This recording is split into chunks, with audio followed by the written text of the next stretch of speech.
Hello students, today we will learn the next concept house rent allowance which is covered under section 10 subsection 13a. Now we'll see what is this HRA, house rent allowance.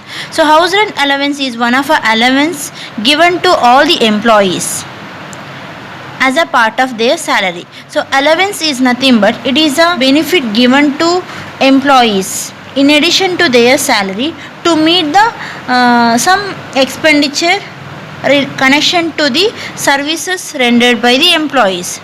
So under allowances, house rent allowance is one of our allowances given to employees by the employer. So this house rent allowance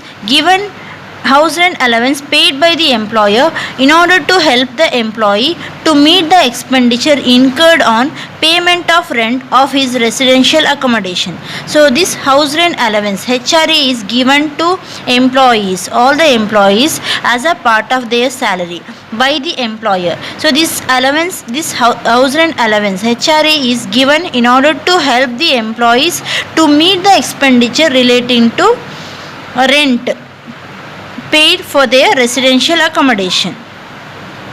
So here the employee will receive a house rent allowances which is taxable under the head income from salary. So house rent allowances which is received by the employees is taxable under the head income from salary.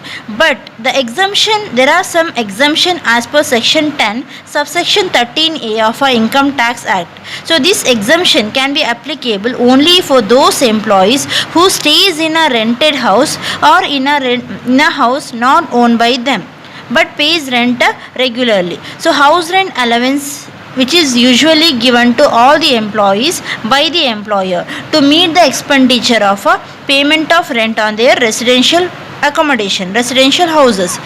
But so as per section 10 subsection 13a of our Income Tax Act, given exemption to only the employees who stays in a rented house, who is living in a that is who lives on rent and who pays a rent regularly can claim a exemption for the house rent in the section 10 subsection 13a. They can claim, the employees can claim a exemption. Here the house rent allowance exemption can be claimed the one who lives on rent and pays a rent. So here example can say is, suppose I own a house in Mangalore and I am working in a company at Mysore. I own a house in Mangalore but I am working in a company at Mysore. Now I don't own a house at Mysore. I am working in Mysore but I don't have a house but I don't own a house at Mysore. So what I do is I have to live on a rent. I have to live on a rent and I have to pay rent at a Mysore where I live. Now I can claim an exemption of a house rent allowance 10 under section 10 subsection 13a if I receive HRA allowances from my employer. If I receive any house rent allowances from my employer, then I can claim an exemption under section 10 subsection 13a for the house rent allowances because I am living on a rent and I am paying a rent at a working place, Mysore. I don't have my own houses, but in Mangalore I have house, but it doesn't matter. If I am working at one place, in a company at one place, and at that place if I don't have any houses, then only I can claim an exemption under section 1013a of a Income Tax Act, that is for the house rent allowance received. So the HRA received, house rent allowance received by all the employees is taxable under section 15 under the head income from salary. While computing their total income, they have to add their house rent allowances what they receive. But HRA received exemption can be claimed only for those who lives on a rent. The one who stays in a rented house can claim an exemption for the house rent allowance. Now what is the exemption conditions? We will see what is the exemption conditions. So the HRA received is exempt up to the list of the following. So there are three criteria. Among these three criteria, whichever is least will be claimed exemption under section 1013a. So the first criteria is excess of rent paid over 10% of salary for the relevant period. Second one, 50% of salary in case of metro cities or 40% of salary in case of other cities. And third one is actual HRA received for relevant period. So among these three criteria, whichever is least can be claimed exemption under section 10 subsection 13A.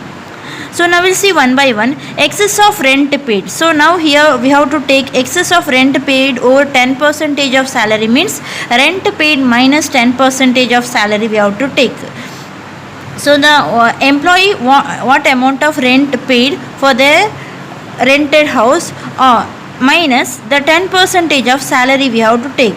So here we should know what is the salary means and what is this relevant period means. So now we'll see what is the salary means for the calculation of house rent allowance.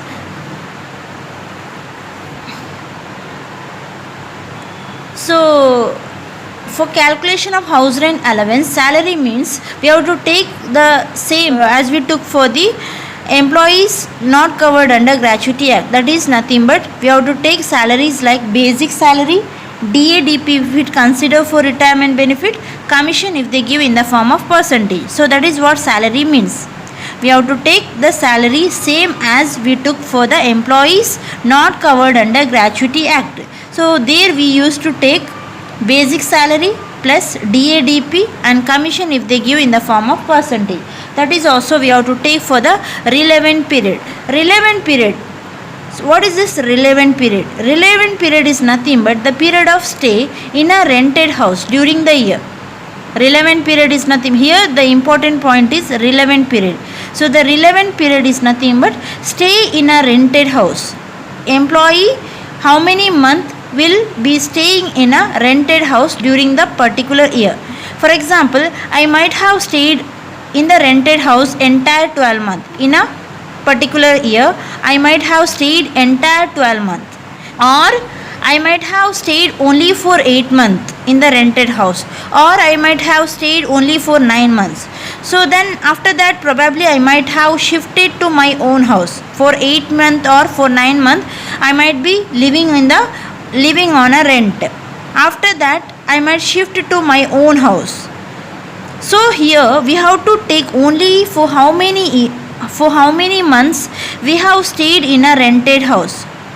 So here relevant period means for calculation purpose, here we have to take only for how many months we have stayed in a rented house during the particular year. So that is what we have to calculate. Relevant period means. Next, 50% of salary we have to take for metro cities. If a rented house, if that accommodation is situated in a metro cities like Mumbai, Delhi, Chennai, Kolkata. If in these cities, if the accommodation or a rented house is situated, then we have to take 50% of salary or 40% of salary if it should be taken for other cities. If it is Mangalore, then we have to take 40% of salary.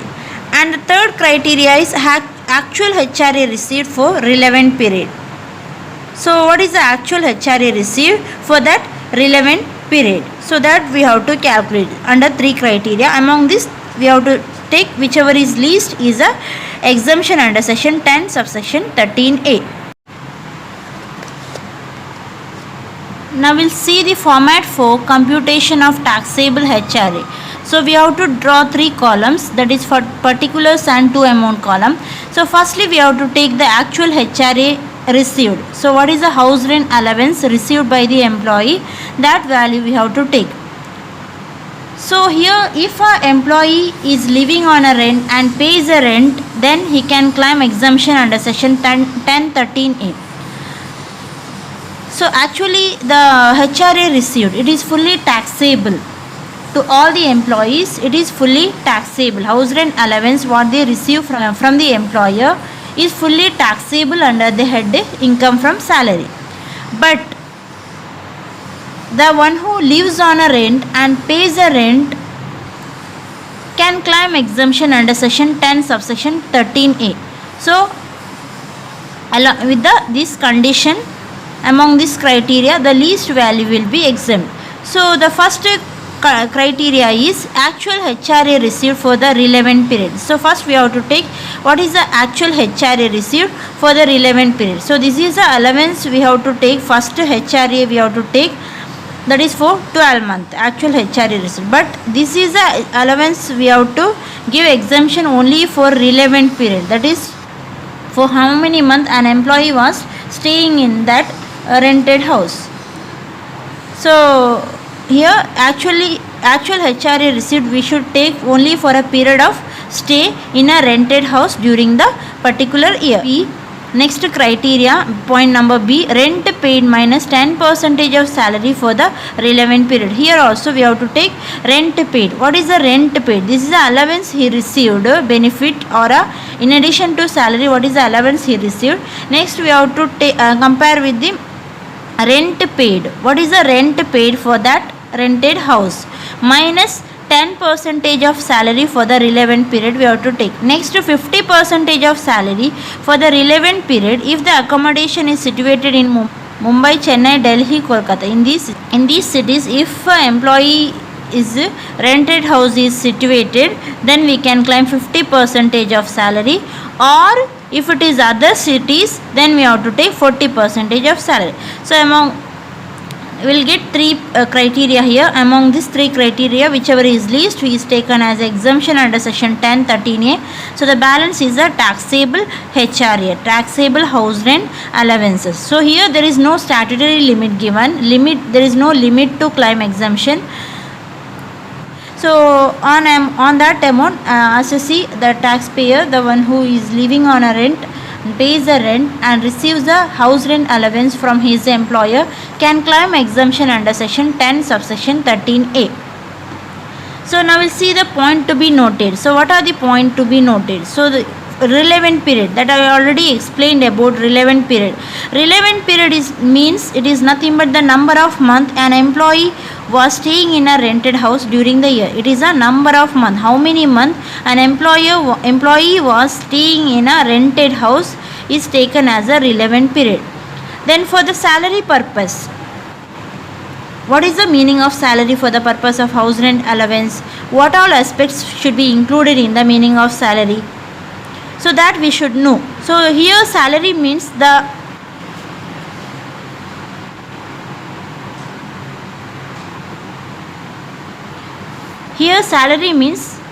same as employees. Here salary means same as a employee is not covered under Gratuity Act. So what is the salary in case of employees not covered under Gratuity Act? So that is nothing but basic salary, DA if it considered for retirement benefit, commission paid in the form of percentage on turnover. Then we have to take under salary. We have to include for salary. So that salary should be taken for relevant period. Third point is if any changes takes place during the year in respect of salary, HRA, rent paid or a place of residence, then exemption will be calculated on a monthly basis. So it means here that, for example, I am working in a Mumbai and living in a rented house. So here I am working in a Mumbai, right? I am working in a Mumbai, living in a rented house. So if I receive a house rent allowance, then we have to take 50% of salary. To claim exemption, I have to calculate 50% of salary because I am working in a Mumbai and living on a rented house. So because of promotion or any other reason, I might shift to non-metro cities. So in that case, I have to take 40% of HRA. So the calculation should be done accordingly. If I live for a 4 month in a metro city and remaining 8 months in a non-metro city, then calculation should be done accordingly. We have to do the calculation monthly accordingly.